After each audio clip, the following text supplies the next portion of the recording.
ஆன்மீக தமிழ் அன்பர்களே நண்பர்களே, உங்கள் அனைவருக்கும் தமிழ் யூடியூப் சேனலின் இனிய தமிழ் வணக்கம். தாய்மொழியால் இணைவோம், தாய்மொழியை வளர்ப்போம். வாழ்க தமிழ், வளர்க தமிழ். நமது சேனல் ஆன்மீக பதிவில் மாணிக்க வாசகர் அருளிய திருவாசகம் என்னும் நூலில் உள்ள அனைத்து பாடல்களையும் தெளிவான மற்றும் இயல்பான விளக்கமுடன் மூலமும் உரையுமாக மாணிக்க வாசகரின் திருவாசகம் என்ற தலைப்பில் அளித்து வருகிறோம். இதனை ஆன்மீக அன்பர்களாகிய நீங்கள் கேட்டு சிவனருள் பெற்று இறைபலன் பெற வேண்டியும், மேலும் இப்பதிவு உங்களுக்கு பிடித்திருந்தால் இந்த பதிவிற்கு லைக் மற்றும் ஷேர் செய்தும், அது மட்டுமல்லாமல் இதுவரை இந்த சேனலுக்கு நீங்கள் சப்ஸ்கிரைப் செய்யவில்லை என்றால் சப்ஸ்கிரைப் செய்து பெல் பட்டனையும் அழுத்தி ஆதரவு அளிக்கவும் அன்புடன் கேட்டுக்கொண்டு இப்பதிவினை தொடர்கிறேன். வாருங்கள், ஆன்மீக பதிவில் மாணிக்க வாசகர் அருளிய திருவாசகம் அறிவோம், அறிந்து தெளிவோம், தெளிந்து சிவன் அருள் பெறுவோம். ஓம் நம சிவாய. திருவாசகம் என்பது சைவ சமய கடவுளான சிவபெருமான் மீது பாடப்பட்ட பாடல்களின் தொகுப்பு ஆகும். இதனை இயற்றியவர் மாணிக்க வாசகர். பன்னிரு சைவ சமய திருமுறைகளில் திருவாசகம் 8ஆம் திருமுறையாக உள்ளது. திருவாசகத்துக்கு உருகாதார் ஒரு வாசகத்துக்கும் உருகார் என்பது மூதுரை. பக்தி சுவையும் மனதை உருக்கும் தன்மையும் கொண்ட திருவாசக பாடல்கள் தமிழில் சிறந்த இலக்கியங்களின் வரிசையில் வைத்து எண்ணப்படுகின்றன. திருவாசகத்தில் 51 பதிகங்கள் உள்ளன.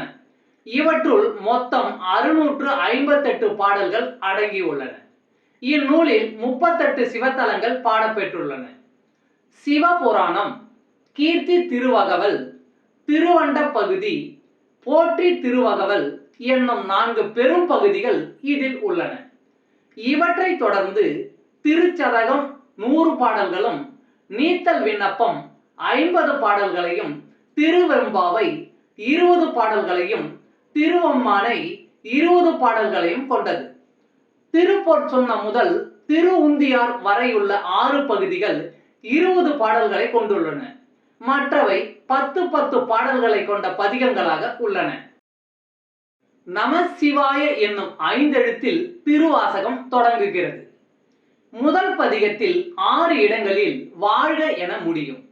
2வது பதிகத்தில் 5 இடங்களில் வெல்க என முடியும்.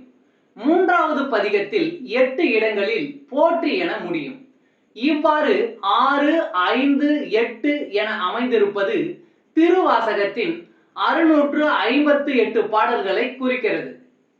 32வது வரியில் மெய்யே உன் பொன்னடிகள் கண்டின்று வீடுற்றேன் என பாடியிருப்பார். இது மாணிக்க வாசகர் 32வது வயதில் முக்தி அடைந்ததை சூட்சுமமாக குறிக்கும். திருவாசகத்தின் 18வது வரியான அவன் அருளாலே அவன்தாள் வணங்கி என்பது படிப்பவர் அனைவரையும் உருக்குவதாக இருக்கும். மாணிக்க வாசகரின் இந்நூலினை பல சமயத்தவரும் புகழ்ந்துள்ளனர். திருவாசகம் மாணிக்க வாசகர் சொல்ல அழகிய சிற்றம்பலமுடையான் எழுதியது என கையொப்பம் இடப்பட்டதாக கூறப்படுகிறது. தமிழில் திருவாசகத்துக்கு உருகாதார் ஒரு வாசகத்துக்கும் உருகார் என்னும் பழமொழியும் உள்ளது. மனிதன் தெய்வத்திடம் கூறியது திருவாசகம், தெய்வம் மனிதனுக்கு கூறியது கீதை, மனிதன் மனிதர்களுக்கு கூறியது திருக்குறள் என்ற ஒரு மூதுரையும் தமிழில் உள்ளது. 12 திருமுறைகளில் 10ஆம் திருமுறையான திருமந்திரம் சிறப்புடையது. ஆனால் அதைவிட சிறப்புடையதும் சிகரமுமானது திருவாசகமே. இந்நூல் மனிதனின் உள்ளத்தில் புகுந்துள்ள சிற்றியல்புகள், அவற்றை களையும் முறைகள், இறையாகிய பரம்பொருளை நாடுகிறவர்கள் பெற வேண்டிய பேரியல்புகள், அவற்றை வளர்க்கும் முறைகள், அருள் வேட்கை கொள்ளல், அருளை பெறல், அதில் ஆழ்ந்து தோய்தல், இறைவனை காணல், அவனோடு தொடர்பு கொள்ளல், அவனிடமிருந்து பெற வேண்டியதை பெறுதல், பக்தியை பெருக்குதல், அது இறைபக்தியாக வடிவெடுத்தல், இறையுடன் இரண்டர கலத்தல் ஆகியவற்றை முறையாக கூறுகிறது. இவ்வளவு சிறப்புகள் நிறைந்த திருவாசக பாடலை நாமும் அறிவோம். சைவ சமய திருமுறைகளில் 8ஆம் திருமுறையான திருவாசகம் திரு மாணிக்கவாசக பெருமான் அருளிய கீர்த்தி திருவகவல். பாடல் வரிகள் 140 முதல் 146 வரையிலான மூலமும் உரையும். எழில்பெரும் இமயத்து இயல்பு உடை அம்பொன் பொலிதரு புலிவூர் பொதுவினில் நடம் நவில் கனிதரும் செவ்வாய் உமையொடு காளிக்கு அருளிய திருமுகத்து அழகு உரு சிறு நகை இறைவன் ஈண்டிய அடியவரோடும் பொலிதரு புலிவூர் புக்கு இனிது அருளினன் ஒளிதரு கையிலை உயர் கிழவோனே.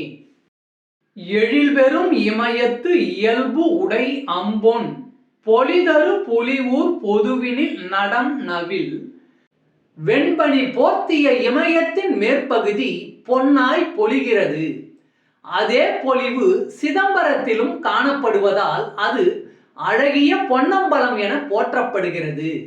இறைவா, நீ அங்கே நடம் புரிகின்றாய். கனிதரு செவ்வாய் உமையோடு காளிக்கு அருளிய திருமுகத்து அழகு உரு சிறு நகை. கோவை பழம் போல் சிவந்த இதழ்களை உடைய உமாதேவிக்கும் கோர சொருபம் படைத்த காளிக்கும் வெவ்வேறு இயல்புகளை வழங்கிய நீ உனது அழகிய திருமுகத்தில் புன்னகை காட்டி நிற்கிறாய். இறைவன் ஈண்டிய அடியவரோடும் பொலிதரு புலியூர் பொக்கு இனிது அருளினன் ஒளிதரு கையிலை உயர் கிழவோனே. கைலாசபதியாகிய இறைவனே, நீ நாத பிரம்மம். அத்தகைய நீ சிதம்பரத்தில் எழுந்தருளி அடியவர்களோடு கூடி இனிதே காட்சி அளிக்கிறாய். கைலாயத்தில் இறைவன் மலை வடிவாய் இருக்கிறான்.